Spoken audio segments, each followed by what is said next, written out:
So you will be fine. मेरे channel के through आप सीख रहे हैं इंग्लिश लैंग्वेज और बहुत कुछ जो कि आपको बहुत ज़्यादा इन्फॉर्मेटिव होने वाला है। तो व्यूअर्स, आज का टॉपिक है वो बहुत ही इन्फॉर्मेटिव है। वो है इंटरव्यू जब आप देने के लिए जाते हैं तो आपको कौन सी मुश्किलात का सामना करना पड़ता है, तो आपने किन किन चीज़ों को अवॉइड करना है और किन चीज़ों को अडॉप्ट करना है। तो चलिए वीडियो का आगाज़ करते हैं। और जो व्यूअर्स मेरे चैनल पे न्यू हैं तो मेरे चैनल को सब्सक्राइब जरूर कर दें ताकि हम डेली मिलते रहें और डेली इन्फॉर्मेटिव जो है लेक्चर से फ़ायदा उठा सकें। ठीक है, आज हमारा टॉपिक है वो है बेस्ट टेक्निक्स। इंटरव्यू की बेस्ट टेक्निक्स क्या होती हैं। अच्छा, अब सबसे पहले ये है कि जब आप इंटरव्यू देने के लिए जाते हैं तो आपको कॉन्फिडेंट होना चाहिए। ना ये कि आप कहें कि आप के मतलब आपको कुछ नहीं आता। इवन कि आपको अगर कुछ आता भी है तो अगर आप अपना कॉन्फिडेंस लैक कर जाएंगे तो फिर जो है आपका इंटरव्यू अच्छा नहीं होगा। जो इंटरव्यूअर होता है वो आपकी सबसे पहले आपके कॉन्फिडेंस लेवल को चेक करता है कि अगर आप के अंदर इतना कॉन्फिडेंस है कि आप अपने इंटरव्यूअर को फेस कर सकें तो इट्स मीन कि आप उस ऑर्गेनाइजेशन के लिए बेस्ट हैं। सबसे पहले तो आपकी बात आती है आपकी पर्सनैलिटी की। आपने अपनी पर्सनैलिटी को बहुत अच्छे से करके जाना है क्योंकि personality first impression is the last impression. सबसे पहले आपने क्या करना है, अपनी पर्सनैलिटी को बेस्ट करना है। पर्सनैलिटी आपकी होनी चाहिए इम्प्रेसिव। मीन्स कि आपने जो भी सूट पहना हो वो नीट एंड क्लीन हो और उसमें किसी भी किस्म का प्रॉब्लम ना हो। और इसके अलावा आप अगर अगर फीमेल हैं तो आपने अगर आप फीमेल हैं तो आपने जो शूज़ पहने हुए हैं उनकी जो वॉइस है वो नॉर्मल होनी चाहिए, ना कि ऐसी वॉइस हो कि आपके जो इंटरव्यू जो आपके इंटरव्यू लेने जा रहा है तो वो आपकी उस जो है वॉकिंग से डिस्टर्ब हो जाए। तो यानी कि आपको नॉर्मल सा अच्छा सा आपको शूज़ पहनना चाहिए ताकि आप इंटरव्यू को भी आप इम्प्रेस कर सकें और इसके अलावा उसको डिस्टर्ब भी ना कर सकें। और इसके अलावा अगर आप मेल हैं तो भी सेम ये फार्मूला है कि आपने सूटेड बूटेड होके जाना है और आपने अच्छी सी जो है ब्लेजर और उसका यूज़ करना है, टाई का, और अच्छी सी ड्रेसिंग, और इसके अलावा आपके जो शूज़ है वो फुली पॉलिश्ड हो। और इसके अलावा सेम यही जो मैंने आपको बताया कि आपके शूज़ की जो वॉइस है वो नॉर्मल होनी चाहिए, ना कि इतनी ऊंची कि वो वहाँ पे जितने भी जो है इंटरव्यूज़ के लिए बच्चे आए होते हैं, स्टूडेंट्स आए होते हैं, उनको डिस्टर्ब करे और ना ही उनको इंटरव्यू लेने वाले को। नंबर वन थिंग आपकी पर्सनैलिटी जो है वो बहुत ज़्यादा मैटर करती है। सेकेंड ये है कि जब आप इंटरव्यू ले जा रहे हैं तो सबसे पहले आपने अपने माइंड में ये बात बिठानी है कि जो इंटरव्यू है उससे आपको सिलेक्ट करना है, आपको रिजेक्ट नहीं करना। यानी कि आप इस कॉन्फिडेंस के साथ जाएं कि आप जो इंटरव्यू देने जा रहे हैं तो आपको सिलेक्ट किया जाएगा, ना कि आपको रिजेक्ट किया जाएगा। आपको अपनी जो है आपके अंदर जितनी भी आपकी क्वालिटीज़ हैं उस पर आपको कॉन्फिडेंस होना चाहिए। ठीक हो गया।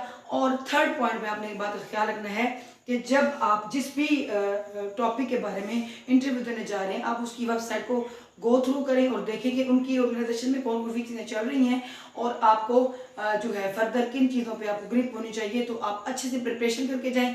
ऐसे नहीं है कि आप कल आपका इंटरव्यू है और आप बगैर प्रिपरेशन के चले जाएं, तो इससे भी बहुत ज़्यादा प्रॉब्लम हो जाती है।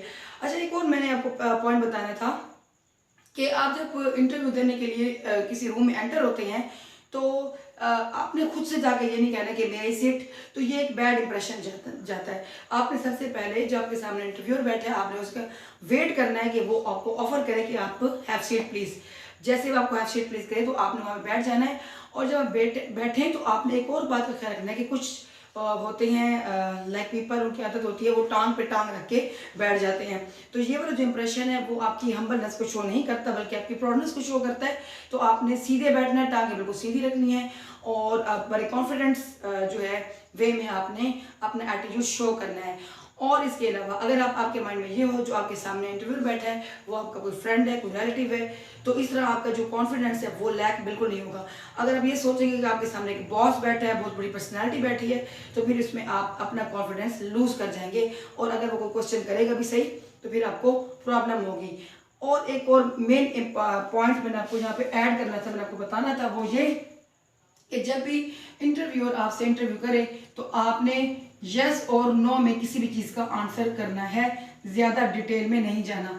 अगर आप ज़्यादा डिटेल में चले जाएंगे तो उससे क्या होगा कि उससे ये होगा कि आपको जो है उसी से इंटरव्यू की एक होती है, उनकी रूटीन होती है कि उसी क्वेश्चन से आप जो आंसर करेंगे उसी आंसर से और क्वेश्चन निकाल लेंगे। तो आप कोशिश करें मुख्तसर जवाब दें, ज़्यादा डिटेल में ना जाएं, जो पूछा जाए उसी के जवाब दें, आपको ज़्यादा फर्दर किसी और जवाब देने की ज़रूरत नहीं है। ठीक हो गया।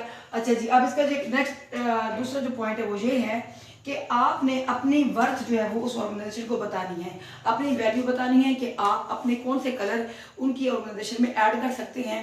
मीन्स कि आपसे पूछ सकते हैं कि व्हाट इज़ मीन्स के आपके अंदर ऐसी कौन सी खूबी है जो कि आप कर सकते हैं या हमारे ऑर्गेनाइजेशन को और बेस्ट बना सकते हैं। तो आप अपनी वर्क बताएं, अपना पिछला एक्सपीरियंस शो करें। अगर आप फ्रेश हैं तो इसमें आप झूठ बिल्कुल ना बोलें कि आप एक्सपीरियंस्ड हैं, क्योंकि उससे ये होता है कि फिर अगर आपकी ये बात कहीं से पता चल भी जाती है तो वो भी आपके उसमें अच्छी नहीं रहती, मीन्स कि आपके करियर में। तो आप अपना अगर आप फ्रेश है तो कुछ मोस्टली ऑर्गेनाइजेशन ऐसी होती हैं जो कि फ्रेश कैंडिडेट्स को ही बहुत ज़्यादा वैल्यू देती हैं, वर्क देती हैं, और अपना आपका जो अपना एक्सपीरियंस है वो आपका ऑथेंटिक जो है दूसरी ऑर्गेनाइजेशन का वो आपने उनके साथ शेयर करना है। और आपके पास अगर उनकी एक्सपीरियंस सर्टिफिकेट है वो भी शो कर सकते हैं, नहीं तो अपनी ज्वाइनिंग डेट कि आपके पास जो अपॉइंटमेंट लेटर आता है तो आप वो भी शो कर सकते हैं। और इसके अलावा जब आप आपकी मीन्स की सैलरी पैकेज पे अगर बात हो तो सैलरी पैकेज भी आपने अपना अच्छा बताना है, क्योंकि इससे आपकी वर्थ का पता चलता है। अगर अपना सैलरी पैकेज लो बताएंगे, कम बताएंगे, तो इससे आइडिया होगा कि आप या तो आपको एक्सपीरियंस नहीं है या फिर पीछे से आप अपना जो फर्म छोड़ के आ रहे हैं वहाँ से आप इतना ही पैकेज ले रहे थे, तो आपका स्टार्ट भी उसी पैकेज से किया जाएगा। तो ये चंद बातें हैं जो आपको बहुत ज़्यादा इंटरव्यू के दौरान आपको क्या याद रखनी है। और जब आपका इंटरव्यू कंप्लीट हो जाए और तो उस वक्त आपने अपनी जो है परफॉर्मेंस के बारे में ज़रूर पूछना है कि आपका how was your interview, how was your performance.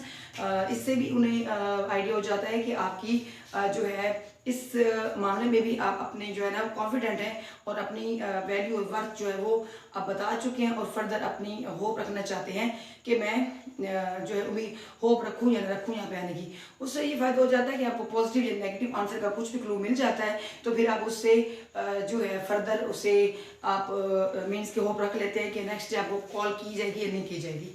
तो इस तरह के पॉइंट्स आपने माइंड में रखने हैं। और इसके अलावा जब आपसे अगर वो पिछली आपकी जॉब छोड़ने के बारे में आपसे पूछें कि आपने वो जॉब क्यों छोड़ी है, तो उसके कुछ नेगेटिव पॉइंट्स भी होते हैं। हर किसी की ऑर्गेनाइजेशन में बनती, किसी की नहीं बनती। तो यहाँ पर भी आपने बहुत ही जो है अक्लमंदी का मुजाहरा करना है। तो आप ये बता सकते हैं कि मैंने आपके ऑर्गेनाइजेशन के बारे में सुना कि ये बहुत एम्प्लॉयज़ के लिए बहुत बेस्ट है और इसका बहुत अच्छा जो है वो रिकॉर्ड है उसमें इस सिटी में या दूसरी कंपटीटर से आपकी ऑर्गेनाइजेशन बहुत अच्छी जा रही है। तो मैं आपके ऑर्गेनाइजेशन में काम करके और ज़्यादा अपने आप को पॉलिश करना चाहता हूँ। ये बेस्ट अपॉर्चुनिटी के लिए मैं यहाँ पे आया हूँ या आई हूँ। क्योंकि अगर आप बताएंगे कि मेरी वहाँ पे सैलरी कम है या फिर आप बताएंगे कि वहाँ के लोगों के साथ मेरी बनी नहीं, तो वो ये एक नेगेटिव पॉइंट आपका चला जाएगा। तो आपने इस चीज़ का भी खास ख्याल रखना है। आपने इस तरह का मतलब इस तरह की बात करनी है जो कि उस ऑर्गेनाइजेशन को पता चले कि वो आप उनके लिए कितनी वर्थ रखते हैं या वो ऑर्गेनाइजेशन आपके लिए कितनी वर्थ रखती है। और एंड पे जब आपको वो कहें कि आपको हम बाद में कॉल करेंगे, तो फिर आपने मुख्तसर सा उनको अच्छा सा आपको मीन्स के आप उनको थैंक यू बोल के nice to see you, nice to meet you के वर्ड्स यूज़ करके आपने उनको सी ऑफ करना है। और एंड पे अपने परफॉर्मेंस के बारे में ज़रूर पूछना है कि पॉजिटिव है या नेगेटिव, आप किस चीज़ की आप होप रखें। तो ये पॉइंट्स हैं जो अगर आप फॉलो करेंगे तो इंशाल्लाह ताला आपका जो है इसका जो है वो पॉजिटिव एटीट्यूड जाएगा आपका उस ऑर्गेनाइजेशन में, और आपकी सिलेक्शन 90 से 95% कन्फर्म है कि आपके वहाँ पर सिलेक्शन हो जाएगी। ठीक है, तो ये था आज का लेक्चर। और इसके अलावा अगेन आपसे रिक्वेस्ट है कि अगर आप न्यू है चैनल पे तो सब्सक्राइब जरूर कर दें और बेल के आइकन को जरूर टच कर दें, ताकि हम डेली मिलते रहें और इस तरह की न्यू इन्फॉर्मेशन के साथ हम डेली एक दूसरे को शेयर करें। और अपने नियर और डियर वन के साथ ये लेक्चर जरूर शेयर कीजिएगा। मिलेंगे नेक्स्ट टॉपिक के साथ नेक्स्ट वीडियो में। Till then bye bye.